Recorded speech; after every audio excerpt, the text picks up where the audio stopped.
बात उन दिनों की है जब मैं कॉलेज का स्टूडेंट था। अपने कॉलेज की ओर से हम सभी कैंप के लिए एक जंगल में गए थे। हल्की ठंड थी अतः रात में हम सब ने पूरी रात कैंप फायर के डांस करने, गाने आदि का प्रोग्राम तय किया। मुझे और सभी साथियों को कैंप फायर के लिए लकड़ियां इकट्ठी करने का भार सौंपा गया। मैं निकला तो सबके साथ ही, लेकिन जंगल के प्राकृतिक सौंदर्य में भटकता हुआ अकेला ही बहुत दूर निकल गया। अचानक आसमान बादलों से भर गया और गरज के साथ बारिश होने लगी।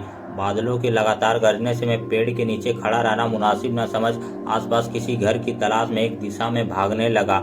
मुझे कुछ ही दूरी पर एक लाल ईंटों से बनी शानदार बिल्डिंग नजर आई। बिल्डिंग रोशनी से पूरी तरह नहाई हुई थी। उसमें ढेर सारे लोग, ऐसा दूर से ही लग रहा था। मैं तेजी से भागते हुए उस बिल्डिंग में जा घुसा और सामने से आती हुई एक खूबसूरत नर्स से टकराते टकराते बचा। नर्स ने मुझे घूर कर देखते हुए कहा, बहुत अधिक भीग गए हो, सर्दी लग जाएगी। उधर बाईं और एक स्टोर रूम है, वहां जाकर जो भी मिले उससे कहना सिस्टर जूलिया ने दूसरे सूखे कपड़े साफ मुझे देने को कहा है, वह तुम्हें कपड़े दे देंगे। मैं हक्का बक्का मुंह फाड़े सिस्टर जूलिया को देखता रहा। मुझे एकदम से यह समझ में नहीं आया कि मैं क्या करूं। मेरी स्थिति देखकर सिस्टर जूलिया खिलखिलाकर हंस पड़ी। बोली, पहले तो तुम अपना मुंह बंद करो वरना मुंह में मच्छर घुस जाएंगे, और सब जाकर वैसा ही करो जैसा मैंने कहा है। हंस के हाँ मैं सर हिलाया। सिस्टर की बताई दिशा में जाने को मुड़ गया। अभी कुछ 10 कदम ही चला हूँगा कि मेरे कंधे पर किसी ने हाथ रखा। मैं चौंक कर पीछे मुड़ा और अपने सामने आर्मी की वर्दी में एक युवक को खड़ा मुस्कुराता पाया। मेरे चेहरे पर आश्चर्य का बादल अपना घर बना चुका था, जिसे देखते ही उस युवक को हंसी आ गई। उसने धीमे किंतु दृढ़ स्वर में कहा, मैं कैप्टन विनोद हूँ और यह हमारे देश की आर्मी का हॉस्पिटल है। कैप्टन विनोद की बातों ने मुझे आश्वस्त किया। मैं अब धीरे धीरे सामान्य हो गया और मैंने कैप्टन विनोद को सिस्टर जूलिया की कई बातें बताई। सुनकर कैप्टन विनोद के चेहरे पर रहस्यमय मुस्कान फैल गया और वो बोले, तो सिस्टर जूलिया से भी मिल चुके? मैंने बोला, जी क्या मतलब है आपका? कुछ नहीं, चलो मैं तुम्हें सूखे कपड़े देता हूँ, चेंज कर लो, नहीं तो सच में सर्दी लग जाएगी। और मैं कैप्टन विनोद के पीछे पीछे एक बड़े से कमरे में पहुंच गया। कमरे के चारों ओर हरे रंग के पर्दे लगे हुए थे। एक बड़ा सा बेड पड़ा हुआ था और उसके सामने एक सोफा था। बीच में एक टेबल था जिस पर 2 गिलास, एक बड़ी बोतल ब्रांडी की और 1-2 या पत्रिकाएं पड़ी हुई थी। कमरे में एक कोने में एक बड़ी सी अलमारी थी जिसमें से कैप्टन विनोद ने एक आसमानी रंग का कुर्ता पाजामा निकालकर मुझे दिया और कमरे से लगे बाथरूम की ओर इशारा किया।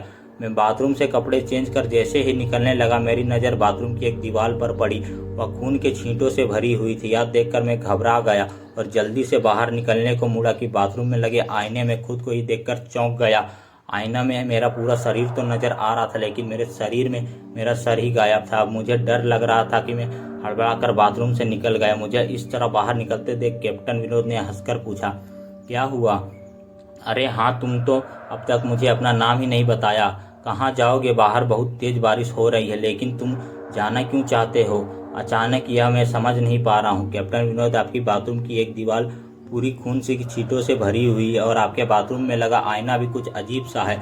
उसमें मुझे मेरा पूरा शरीर तो दिखाई दिया, लेकिन मेरा सर ही गायब था। मैं अब बिल्कुल भी नहीं रुकूंगा यहाँ, बारिश में ही भीगता हुआ अपने कैंप तक जाऊंगा।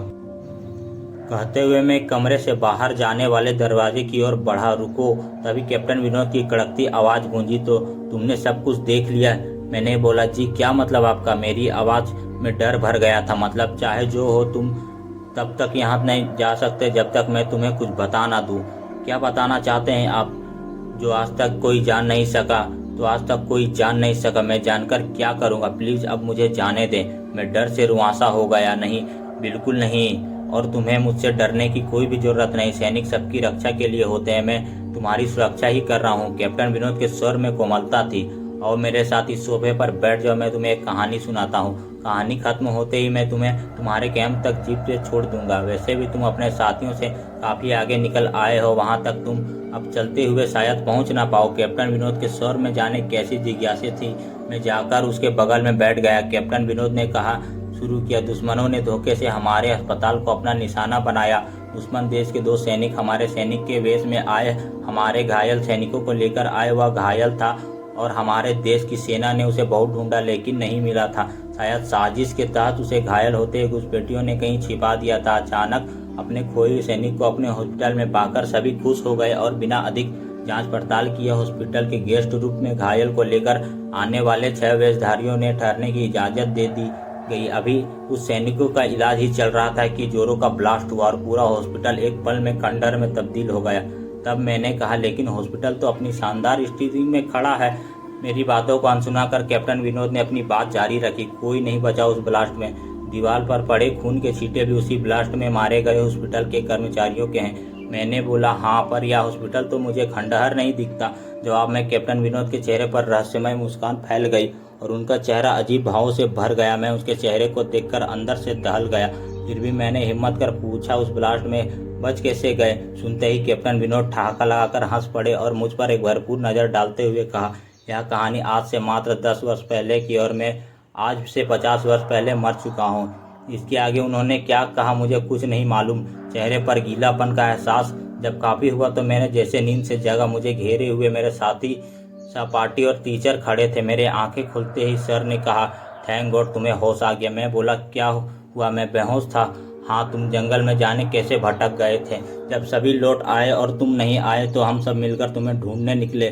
काफ़ी दूर जाने के बाद हमने एक जीप आती हुई दिखाई दी जिसमें एक आर्मी मैन तुम्हें पीछे की सीट पर सुलाए हुए हमारे कैंप को ढूंढते हुए आ रहे थे। उन्होंने हम सबको भी अपनी जीप पर बिठाया और कैंप तक छोड़ा। उसने काफ़ी रोकने की कोशिश की लेकिन यह कहते हुए चले गए कि अभी नहीं रुक सकता, एक ज़रूरी काम है। जब हमने तुम्हारे बेहोश होने और उन तक पहुंचने के बारे में पूछा तो वो बोले, दिवाकर ही बताएगा और जो भी बताएगा वह सब सच होगा। उसकी उत्सुक निगाहें मेरी ओर देखने लगी। मैंने धीमे स्वर में पूछा, क्या सर उनका नाम कैप्टन विनोद था? सर ने हाँ में सर हिलाया।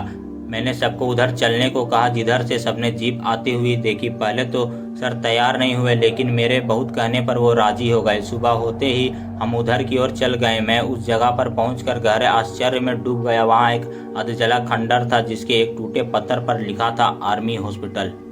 यह कहानी अगर आपको पसंद आई है तो वीडियो को लाइक और चैनल को सब्सक्राइब कर दीजिए। धन्यवाद।